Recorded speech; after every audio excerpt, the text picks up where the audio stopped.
Só muy largo.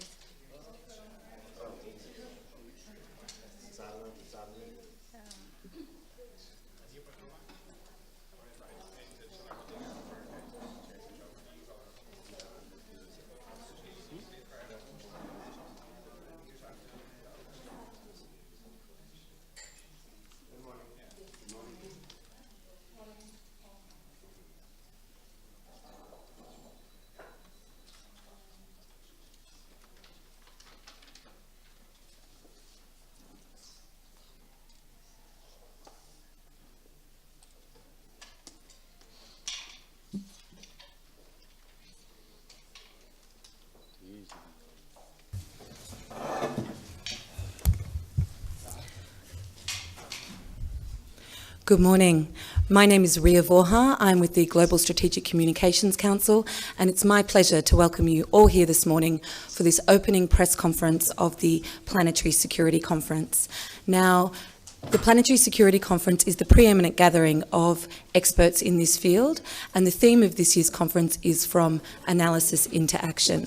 We're very pleased to be joined here this morning by Janani Vivekananda from Berlin-based think tank Adelphi, who's been a key driver of the preparations for this conference, as well as the progress report that was done into this issue for the year and the Hague Declaration, which we'll be launching today.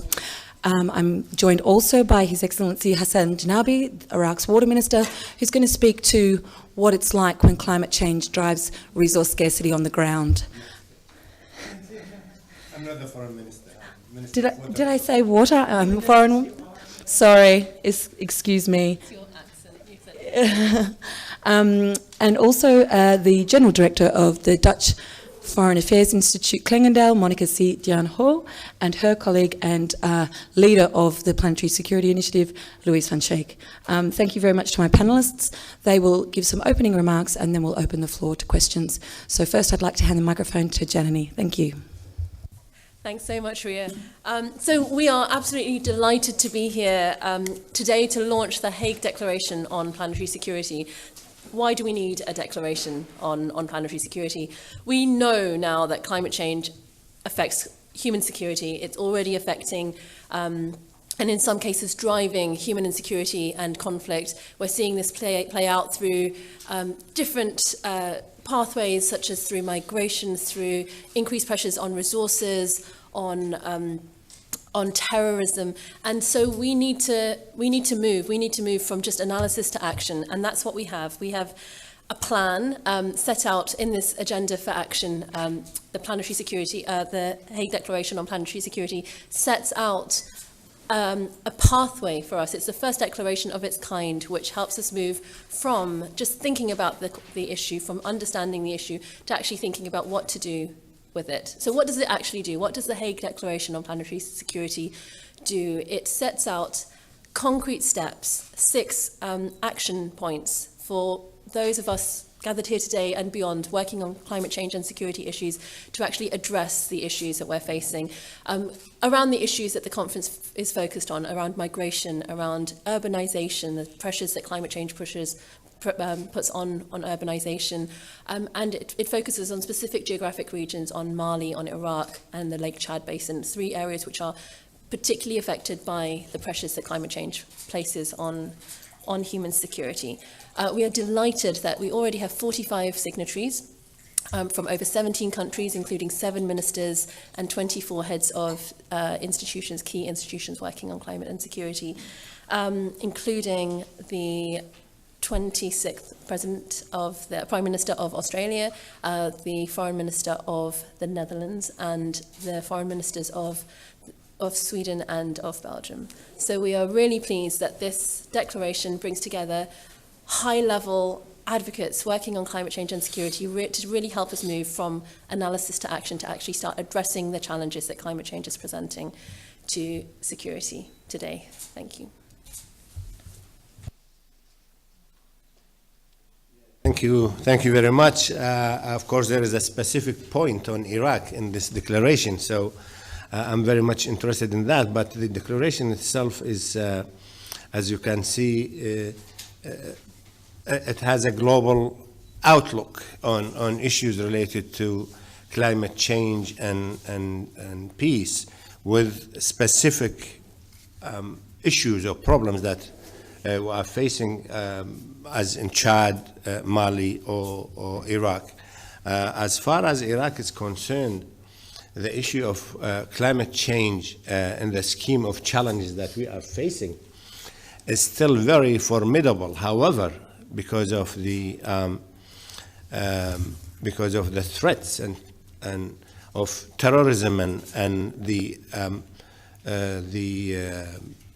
consecutive wars that took place in our country, sometimes politicians overlook the issue and the challenge of climate change and the consequences. This is because, in my view, of the cumulative effect of climate change. Climate change cannot be seen in one go, like when flood takes place, or Daesh attack, or earthquake, or something where people get mobilized, resources get mobilized, and try to respond to the immediate threat. When the threat is cumulative, people tend to to overlook the challenges, but it is not less as a threat to the nation and to the stability. And this is the same thing we can say also about the drought condition or water scarcity effect is also cumulative. That's why sometimes it gets also overlooked, and it doesn't get the proper resources diverted towards rehabilitation or rectifying or things like that. And this is the thing, I'm saying this because I really suffer, and I try to explain to the people that this particular period of time, the last 4 weeks, we have been witnessing water shortage, and this in line with what we call winter season, agriculture winter season. So everybody is putting pressure on us, and we raise the flag that water shortage and water scarcity is cumulative, and we need to divert more resources. We need to get everybody mobilized to assist people, particularly countryside people who rely on farming. But I wouldn't say that our call falls on deaf ears, but the response to these type of calls is a little bit slower. So spreading the knowledge of these type of threats that we are facing is not only terrorism. Now, with terrorism, we defeated terrorism militarily. And 2 or 3 days ago, probably you heard that Iraq was declared free of Daesh military presence in the country. And this is a major step forward, and this is also a service to the humanity, not only for Iraq, but to the humanity as well. So now we think that building our country, building peace, integrating people, mobilizing the resources, world resources, as well as national resources to combat desertification, climate change, provide opportunities for people, make people feel that stability is the way to go, that the terrorist threat also is a consequence of lack of employment, of lack of sustainable development, of over control of water, of competition on water. The competition is a word that we shouldn't use really in this, because competition, particularly about the shared water, competition is who comes first, who wins the most. But when it comes to shared water, competition is not the way to go. It's cooperation and understanding. So raising the knowledge and spreading the word, what this declaration is doing is great, I think, in this context. Thank you.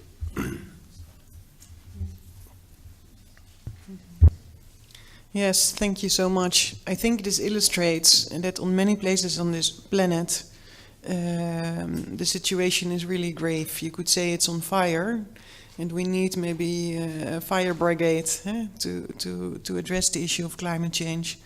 Today, Macron is addressing the issue of the causes of climate change in Paris at the One Planet Summit on how to finance really action to reduce greenhouse gas emissions. We here at the Planetary Security Conference, let's say, take it as a given that some fires will still emerge, even if, let's say, rapid mitigation measures would be put in place. So we talk about the impacts of climate change, and we don't talk about it like, oh, it's so bad that there's severe impacts about climate change. We do this, but we also want to focus on, okay, and so then what's the next step? What can we actually do about it? What action can we undertake to remedy, let's say, negative impacts on security caused by climate change? This is why we made the Hague Declaration, and it's now open for signature by all. So I really encourage everybody who is concerned about this agenda to sign up to it. And this is also why the Netherlands has launched this initiative and why they have asked us, a consortium of think tanks headed by Clingendael, but in close collaboration with other think tanks, adelphi, but also CIPRI in Stockholm, the Center for Climate and Security in Washington, and the Hague Center for Strategic Studies here in The Hague, to build, let's say, to do this conference, but also to publish reports, policy briefs on these issues, short news items on our website, and really to catalyze action, if you were. I'm really pleased that we had 350 registrations for the conference. We were more than fully booked, and I hope also that, let's say, these people have managed to get here. I know of some who unfortunately due to the weather couldn't, but I hope that really in all the sessions that we will have, that we will really think about what can we actually do. How can we make the Hague Declaration and the intentions which are written into that a reality? How can we mobilize the instruments, the funding behind that, what is needed? And also how can we step up this work at the level of the UN Security Council? As you may know, the Netherlands is a member of the UN Security Council next year.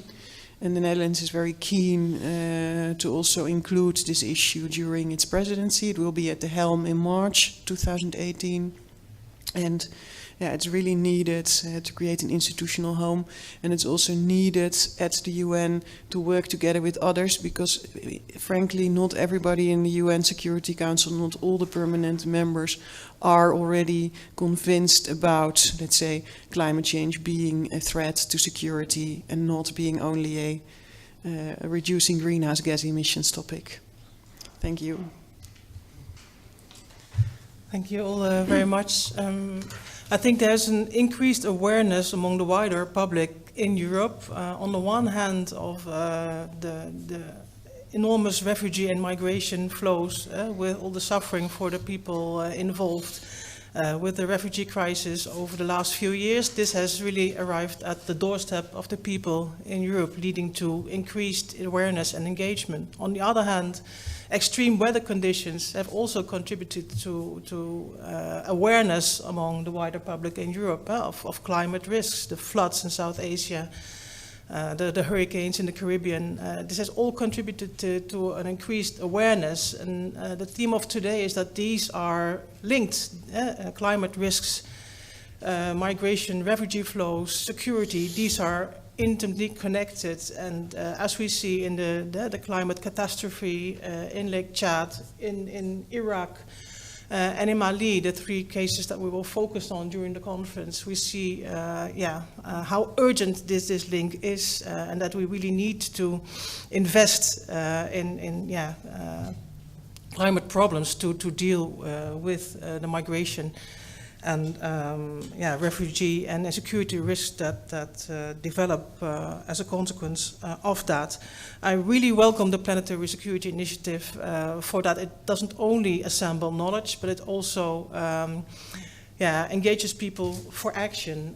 We try to go beyond silos. In the Netherlands, dealing with mass migration, providing shelter for refugees has become the major angle through which we look at our foreign policy. If you look at the coalition agreement of the new government, it is migration. That is the primary lens through which the international environment is seen.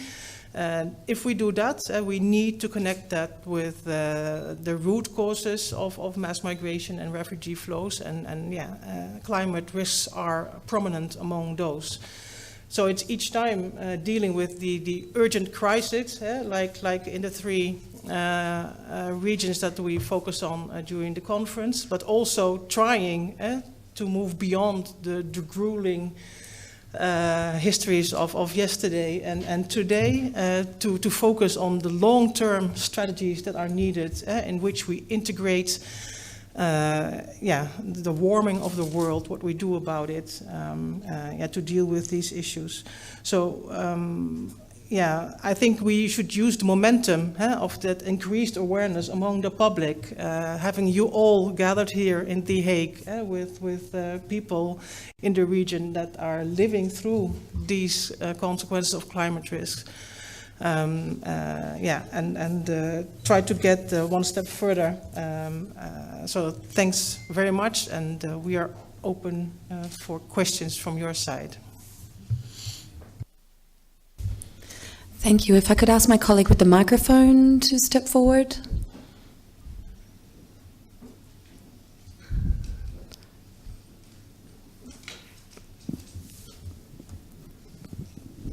Thank you. Thank you very much. My name is Khalid Suleiman. I'm freelance journalist from Free Press Unlimited. My question is to Mr. Hassan Janabi. Today in Iraq recently, the people in Nasiriyah in the Qar province suffer from drought, and we are really have a serious crisis in Iraq. This is the first step of question, part of question. My second part of same question is in Kurdistan also that water sources in both our neighbor country in Turkey and Iran are in suffer. So what's your plan? What's your next action to resolve this problem in Iraq? Thank you.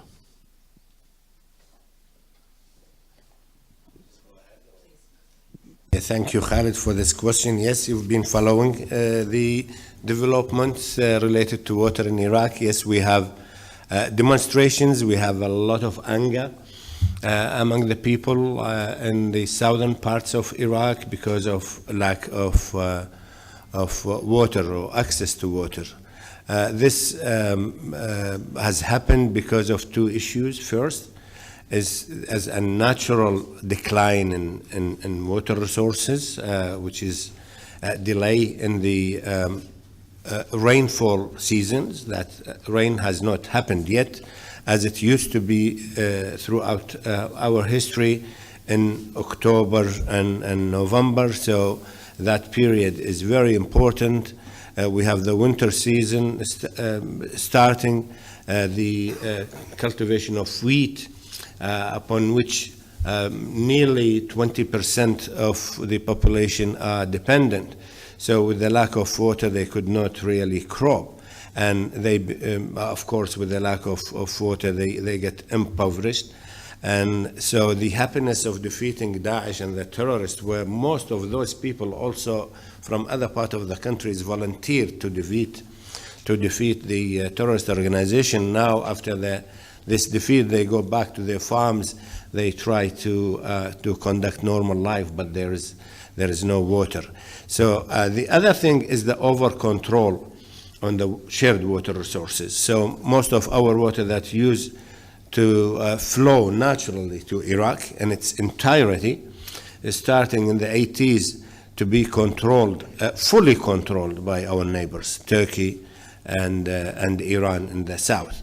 So, and all this water resources development projects in neighboring countries has been done without consultation with our country. Without consultation with our country, it was single-sided actions. It was in our in our view, unsustainable projects. Dams have been constructed to store water 3 times as much as the natural yield of the river system. So this over storage capacity has been installed, and in my view, over control of that water, and without a proper agreements, of course, we have no access to operation plans of those dams and what have you. So water is not available to us when we need that water. Water is important not only as a quantity, but the timing for us, agriculture in Iraq. The timing of the water is very important, the timing of the release. And so far we have not been successful to agree with our neighbors. So, and when water shortage, of course, we get conflict. In addition to that, we have people who also withdraw or extract water more than their fair share of water. We, as a ministry, we are a neutral institution. We serve the people regardless of their location. We believe that everybody should have the same access, and we apply this principle. But because of the war consequences of previous wars and current war with terrorism, also the institutions or low implementation institutions like police and things like that are a little bit weaker than before. The political system have changed in post-2003 Iraq. Iraq became decentralized country, so this is also a gray area where law enforcement agencies are a little weaker than they should be. And Iraq economy, as you know, was oil-based economy. With the collapse of oil prices, we also have less resources to deal with these. So this is one issue. The other issue, I think, is also partially was addressed regarding the river flows from Iran and Turkey to the Kurdish part of Iraq and to Iraq. Yeah, there is a noticeable decline in inflows to Iraq, and the Euphrates River it's reaching about 50%, and in the upper Zab, in the lower Zab and the Yala River is about 40 to 45% decline because of the damming of the rivers upstream. Thank you. So I've got this gentleman and a colleague behind, so we'll take 2 of those questions together. So, good morning. Adam Konishevsky from the Geneva Center for Security Policy. Thank you very much. Congratulations for the initiative. First question, what is the process to sign up to the declaration? And secondly, something that has been touched on slightly by the minister, amongst others, is the need for education, and especially education for young people around the world. Every 4th person is a young person. How do we address this? Thank you. Thank you. I'm Ramesh Musal. I'm from Nepal. I'm a journalist based out there. I'm with the Nepal Firm of Environment Journalists and the Earth Journalism Network. Thank you for inviting us too. It's a wonderful discussion that often doesn't happen in the global conferences. As per my experience, it's very important to talk about the security, I understand, but what is the process to involve the security agencies actually who always control the borders, control the territories? And there hasn't been enough awareness within the bodies, like the military or the police or the security forces, who even does not include climate change as the agenda within themselves. So how do you plan to engage those people who are really controlling all those security things as well? And also you propose to open up a kind of a wing within the UN system, but there is already a big system called UNFCCC, which has been looking over the global conferences and all those things, and they hold bigger meetings signed by 200 countries in the world. So why do you need a separate agency behind that to deal with security? And and the third would be like, you are very focused in some cases like Chad or in Iraq. How do you plan to amplify this to make it a global agenda? It looks like very area focused or something kind of thing now. So how do you replicate those things and make it a global declaration kind of thing. What's the plan? Thank you.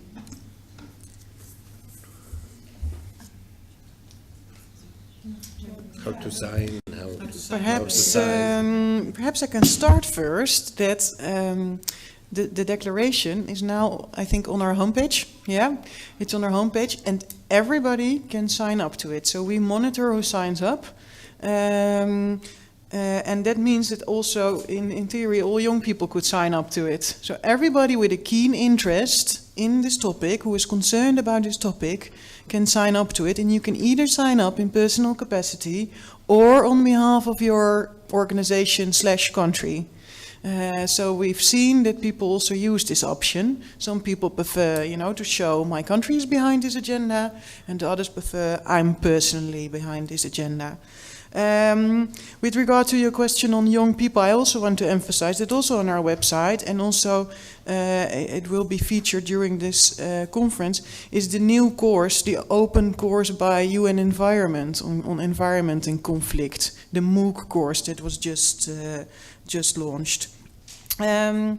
Then, let's say, to engage other sectors and also on the UN, but I will also hand over to Janani on that question. But I want to say that we want to involve, let's say, UNCCC, but we also realize that the UN system is so much bigger, and there's so many more UN agencies like UNDP and other international organizations like World Bank, like FAO, but also the Supreme International Organization for Security Issues, the UN Security Council, that needs to, let's say, look into this issue and has done so in the past. There have been debates on climate and security. Climate change has been recognized as a threat multiplier in the context of the UN Security Council. But what is lacking is not a new agency, but it's rather more a coordinating mechanism in New York to oversee this, because we see if we only leave it at the UNFCCC, which essentially is very much focused about the technical side of reducing emissions and the technical side of doing adaptation, it will not be able to reach indeed these sectors you mentioned, the defense sector, the police sector, the mainstream security actors of this world. You will also see during this conference that we have, for instance, high-level military staff from both the EU and NATO who will speak tomorrow morning in the plenary and who will also indicate that they're working on this issue. It was very much the US military, the Department of the US Department of Defense, who was a front runner in this field, but we really see, let's say, other military organizations, defense ministries taking this issue up and really considering both the need to reduce their dependency on fossil, because it's also very riskful in the field if you're so dependent on fossil supplies for all your operations in the field, but also that they really take into consideration increasingly so how to deal with the impacts of climate change into operations, into risk assessments, into all kinds of activities. Then your question on the case studies choice. We felt that if we kept it really global, it was more difficult to reach the level of really identifying action on the ground. So indeed, it's really, the Planetary Security Initiative is a global initiative, and you will also see that we have people from all over the world participating at the conference. And we have, for instance, also a special session on Asia Pacific. And it's not only about the case studies, but we also wanted to focus it and to see, let's say, in three spotlight regions, as we're called, because Lake Chad is not a country, it's a region, to really narrow it down and see if you can really get to work there. But of course, with the objective to reach, let's say, the global perspective. Okay, I'll leave it here. Maybe if, oh, I'm sorry. Okay. If I might just add to what Louise said, I think it's also, if we think of the wider public, very important to share and to hear the stories of the people who are directly involved when it comes to this climate risks, refugee and security problematic. If we just deal with it on a global scale, it doesn't speak that directly to the wider public. So not only for reasons of doing something about concrete regions, I think there is a reason to speak directly to the people with the stories of other people that they can engage with. We've had engagement from the military as from the start, and I think that is truly important. What you mentioned, the direction of Europe has been to the refugee migration crisis very much in terms of fortification and fortifying borders. As we see now, also through research from the Clingendael Institute, for instance, this is counterproductive because, for instance, in reaction to droughts, etc., people move. Migration has been there forever as a reaction to climate, to drought, etc. So we need an awareness that borders should not be closed, but should be porous, so people can move. And if this intra-African migration is not possible, people will in the end not have another option than fleeing to Europe. So awareness of that is now spreading, that you need a much smarter border management rather than closure of borders to deal with issues of climate problems, drought, migration, etc. So for that we need to discuss further with our security sector and to make a much more integrated approach to these issues. Thank you. Excellent questions. I think I can just add a couple more points to the points that Monika and Louise have made. On the engagement of the security community, it is incredibly important, and from the start we have been very keen to bring in, the planetary security community is a very diverse mix of the climate change community and the security community. We have partners. One of our partners is the Center for Climate and Security based in the US, which has a board of very high-ranking military officials. Also the Center for Naval Analysis, which is a military think tank based in the US. As Louise mentioned, NATO and the EU military division are also represented here. However, your point was, I think, more operational, and how do we get from the kind of policy and analysis level to the very practical, integrating climate considerations such as what Mr. Janabi was talking about into law enforcement and actual security sector reform. And I think this is very important, and that is a real ambition for this community of practice to really operationalize, not just on the climate adaptation front, but also on the security side. If resource access is changing, how do you enforce that through police and the justice departments knowing how to adjudicate and enforce these changing circumstances. And I think for that we do need to be having conversations such as this, so that there is more awareness, there is understanding, and that we are bringing in those communities of practice which might think climate change, that's not us, I'm just a policeman. So I think this is a very important first step to then be able to move towards things like climate proofing, security sector reform processes in places such as Nepal. In terms of the UNFCCC and why do we need another institution, it's not that another institution is required. However, the UNFCCC doesn't have a security mandate, and nor should it. The UN Security Council has a security mandate, but then climate change sits in the UNFCCC. So everything is very siloed, and there are also other parts of the picture which are in different institutions. Peacekeeping operations sits in the UN Department for Peacekeeping Operations. The humanitarian side sits in OCHA. The food and agricultural side sits with the WFP and FAO. So there is a real need to bring together all the different pieces of this puzzle in a coordination mechanism, which is what we're talking about, where there needs to be this institutional home. So not a new institution, but a space that can really be the hub, the coordination center for joining up all the pieces of the puzzle so that we can have the full picture. And I think that's what we're underscoring today. And finally, in terms of how to amplify this process, yes, we do have a regional focus so that we can be practical and really concrete in terms of what we can do.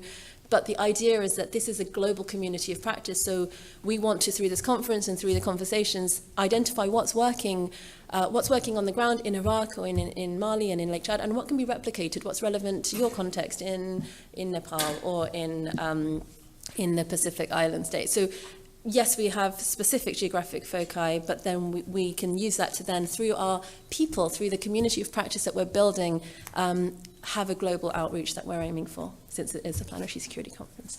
Thanks. Thank you. I think we've got time for one or two more questions, and I'll leave it to the colleague in the front row there. من أميد بزماني خوم قسم كم بكردي أمي قسم كم من سينا محمدم لا متروغرافي لا كردستاني عراق وقساك أميت برسيارة كم سبارت با برز حسن جنابي بيت ئێمە سەردانی بەنداوەکانمان کرد لە چوارچەوەی پرۆژەیەک بۆ ئەم کۆنفرانسە تەواوی بەنداوەکانی عێراق بە نمونە ئەڵێم بەنداوی دەربەنیخان لەگەڵ بەنداوی مووسڵ لە ئێستادا پێویستیان بە تعمیرکردنەوە هەیە پێویستیان بە نۆژەنکردنەوە هەیە بە پێی راپۆرتی هاوپەیمانان بەنداوی مووسڵ لە مەترسیایە بۆ هاوڵاتیانی ئەو ناوچەیە لە مەترسی هەرەسێنانایە ئەوەی کە تێبینیمان کرد ئێمە کاتێک چوینە ئەو بەنداوانە ئەوەندەی سەرباز و پۆلیسمان بینی ئەوەندە ئەندازیار و ئالەتی ئیشکردنمان نەبینی ئایا ئەمە کەم تەرخەمی نییە لە کاتێکا ئەوانە مەترسێکی زۆر زۆر گەورەن بۆ ژیانی ئەو کەسانە زۆر سپاس. My name is Sina Mohammed and I'm representing Metrographi agency. While we wanted to make a story about Mosul Dam and Dhian Lake recently for this conference exclusively, we noticed that the amount of the soldiers and police are much more than the engineers and the workers to rebuild the dam. And like our concern is, do you think that there's a time to make the workers and engineer more than the soldier and police in this area? Well, recently, fortunately, Iraqi government announcing that ISIS is done, and he speaks in Kurdish language. Can I ask my question as well? Or? Okay. I'm Ahmed Najm, Metrographi director. And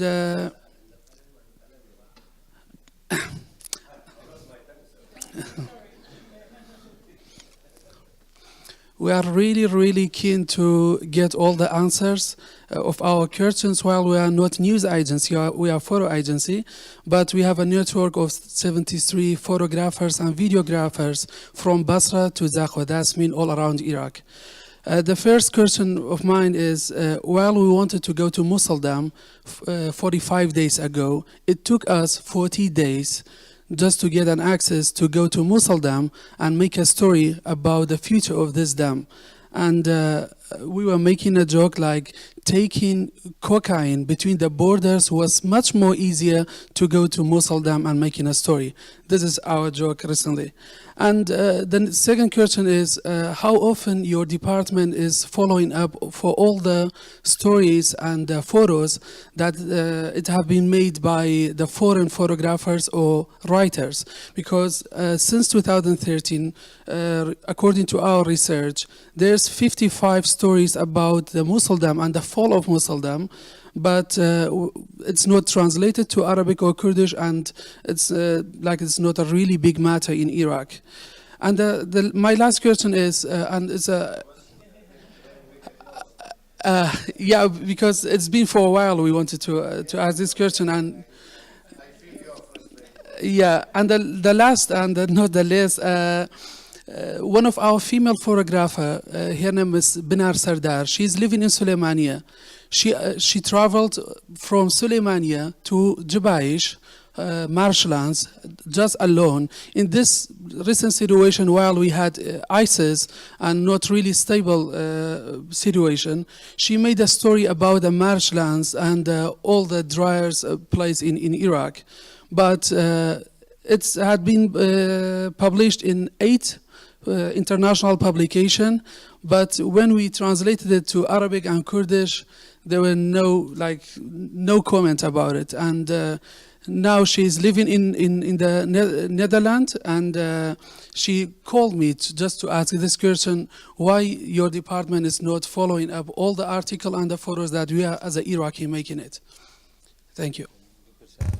Okay, thank you so much for that feedback and the questions and detailing some of your work. I'm going to pass it over to Mr. Janabi to answer those questions as best he can. I'm also conscious that our panellists have a plenary to get to, so we'll make this the last response. I think you may answer the question, but if you can do it in 2 minutes, then we can wrap up and get to the, which I know is harsh, and get to the opening plenary. And thank you again. Yeah, right. Yeah, thank you very much. I'm very happy to hear this concern, and I'm also very sorry that you did not get the assistance that you anticipated from my department. I think you would be getting whatever possible in our capacity to assist you in getting somewhere, but not everything under our control. If you go through checkpoints, and what I myself as a minister to go to my own place or my own office, I need to go through checkpoints and I get delayed on a daily basis. Mosul Dam was, as you know, was under the Peshmerga, the Kurdish fighters' control until recently. Now it is under the control of the Iraqi army. So they have their own reasons to protect the dam. You know, the dam was controlled by Daesh back in 2014, and it was liberated like 2 months later, 45 days exactly. So they tried to damage it, and now it's been liberated. Now it's been functioning. Now there is international companies working there. There is also an Italian brigade, I don't know what we call this, Italian army forces protecting the site, and the Italian company there, and also there is the U.S. Army Corps of Engineers supervising the work. So, but the issue is very much in the open since I took over last year in the ministry. The Mosul Dam issue and the entire water resources and environmental issues were a state secret from, stems from Saddam's era until now. So I made it everything in the open. Now people have access. I organized international conferences about Mosul Dam in Baghdad, not in the ministry, outside. International experts came and contributed, and we are very open in this. Now, foreign stories or stories published in foreign newspapers, I follow them as much as I can, and I think I am a good reader. I'm a good follower of what is written in the press. I am a writer myself. I'm a translator myself. But most of what I read in the foreign press, yeah, I respect that, but it's being written by journalists lacking the knowledge of the water system.